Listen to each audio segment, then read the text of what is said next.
Hey guys, what's up? How's it going? So today we got a little bit of a different project on the channel. We're not working on the OBS today. We're actually working on my wife's GMC Terrain. And what we're doing is a very common problem that these cars have, and that is the exhaust manifold is cracked. So we're gonna attempt and replace it today. We've got all of our parts from Amazon, of course. I'll leave a link to that down in the description, and it should be a pretty complete package. It should be the exhaust manifold as well as all the gasket and all the hardware that we need. And I already started on the project. Let me get you up to speed on what I've done. It's really simple things that I kind of just gotta explain, you know. So anyways, what I've done so far is I took off the intake tube off of the top of the engine, and that's super simple. All you gotta do is loosen up both clamps at both ends of the tube, which is, you know, this thing that's on top of your engine.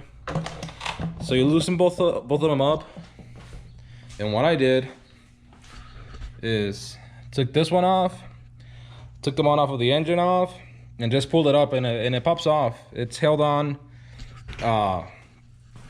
just from the back, from these two little clips right here, and then from the actual intake tube. So all you gotta do, like I said, is just loosen those two up, take them off, and then pop it off of the cover. Then I took off the actual engine cover. That's also just held in by two little pressure clips and the actual oil cap. Took that off. That was really simple. And then took off this bracket, which what it does is it just holds this thing in place. And all that is a couple of 13 mil bolts that are gonna be right here, right in the back of your head. So that's pretty simple. Now the thing that I'm doing right now is trying to get the heat shield off, and what that is a couple of I believe 10 mil bolts. One's gonna be basically right here, and the other one's gonna be probably can't see much back over there, but it's gonna be on this general ridge area. Now the next thing we're gonna do is take off the O2 sensor, and what I have for that is I got myself one of these O2 sensor tools. So what this does is, so now I already unplugged the O2 sensor, and how this works is you basically slip it all over the cable, and you should basically be good. You take your ratchet, and in theory it should come loose. Okay, so I finally got this off, and let me tell you, this thing was a pain to get off.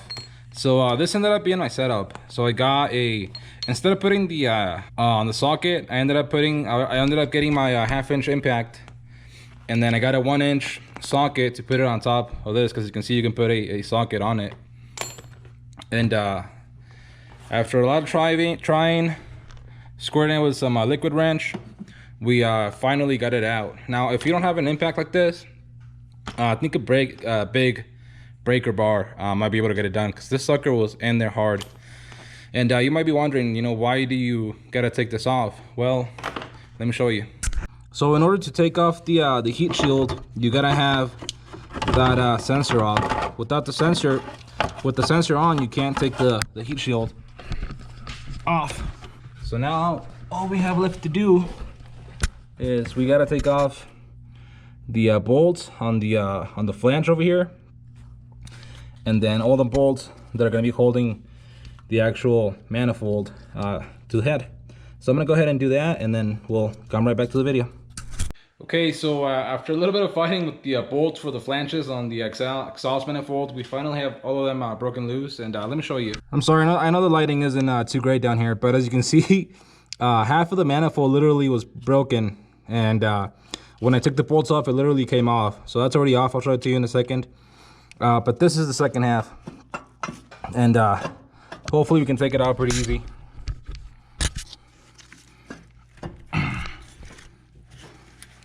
Maybe not. I think that we might have to drop the exhaust, which I really didn't want to do, but yeah, that's what it's looking like. Anyways, this is the other half of the exhaust manifold, and you can see that's the spot right there where it cracks, and this one completely cracked in half. Now the bolts, there were 10 bolts. I believe there were 13 mil all on this flange, and then 3. Well, I'll show you in a little bit. Okay, so I think I finally got the bolt out, the last one that I needed in order to take out the manifold. So we're gonna go under the car and I'm gonna do my best to show you where it's at. So anyways, we're gonna go under from under the front of the car. This is your the bottom of your engine. And the bolt, oh man, it's really bad lighting. Anyways, the bolt is right there. So the nut, it's actually welded to that clip, so you gotta get to it from the head.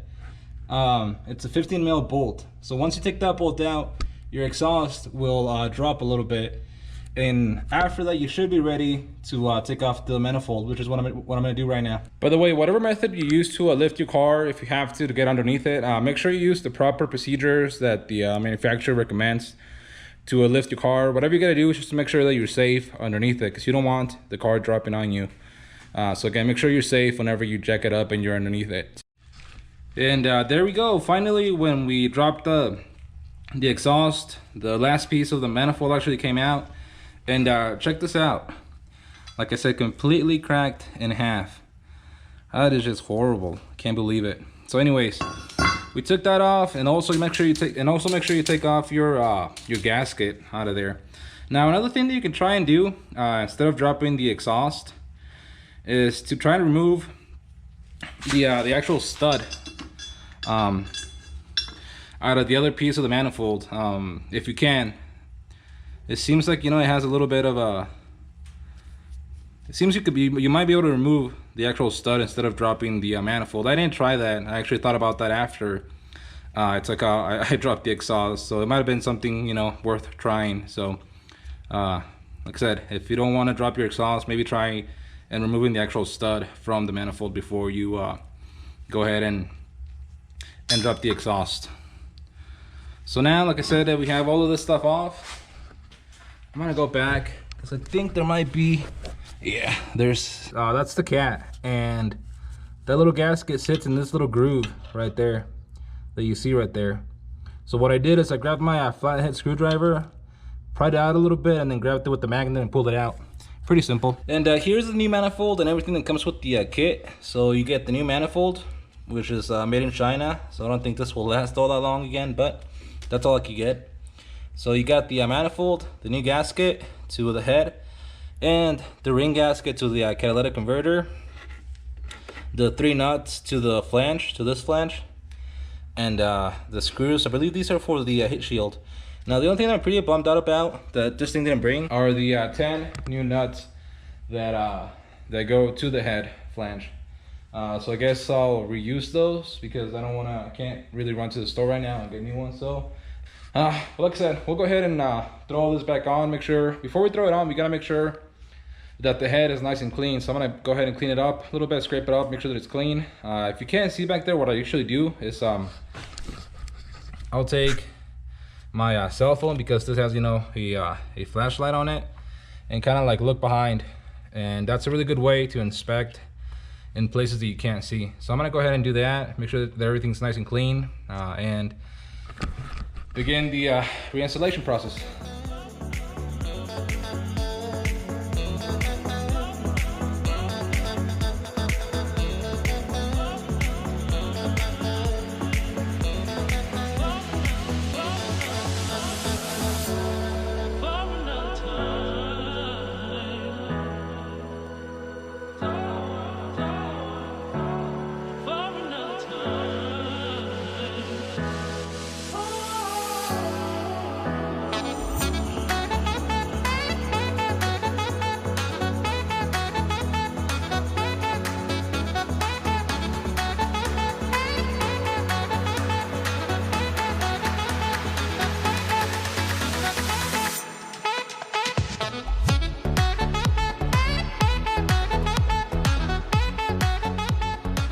And there we go, guys. This thing's sounding good again. The job's done. It took me about 3 hours to from start to finish. It was super simple, like I said. Torqued all the bolts to the head to the exhaust manifold were 10 foot-pounds, and I followed a pattern which I'll put up on the screen real quick right now. And you can pause, or you know, also I might leave a link to it so you can download it so you can follow that same pattern. The bolts from the exhaust manifold to the catalytic converter Those were 37 foot-pounds. The new O2 sensor, that was 31 foot-pounds. Then, like I said, we put everything back together the way that it went in, and it's looking pretty good. I like it. I'm happy. All right, guys. So that's gonna be it for this video. It was a fairly simple install. Yeah, like I said, it took me about 2-3 hours. I didn't really keep track of time that closely, but it wasn't all that hard. After I did run it, he cycled it a few times. So basically, I turned it on, let it come out to temp, idle all the way up to temp, shut it down for a few minutes to let it cool down, then started it up. I did that I think 2 times, then drove it around the block, came back, let it cool down again, and then finally took it for a nice test drive. And it's been running now for a couple days, doing great. My wife is happy that she can drive her car again and not be embarrassed, because that thing sounded horrible. Like, I didn't really go into much detail into how to diagnose it, but trust me, it's something that you can tell right away. It'll start sounding really bad. And one key thing that I guess I can tell you, to give you a pretty good clue, is that when you first start it up, when it's cold, it'll sound really loud, really bad. But it'll gradually go away as it heats up, because that crack, if it's still not completely cracked in half, it'll sort of close with the metal expanding from the heat. So anyways, but yeah, like I said, really simple install. Only took a few hours. Very simple tools. The only thing that I got was the sensor socket, the O2 sensor socket, and the impact. But like I said, you can get just a regular breaker bar. The bigger the better, because that thing really seizes up in there.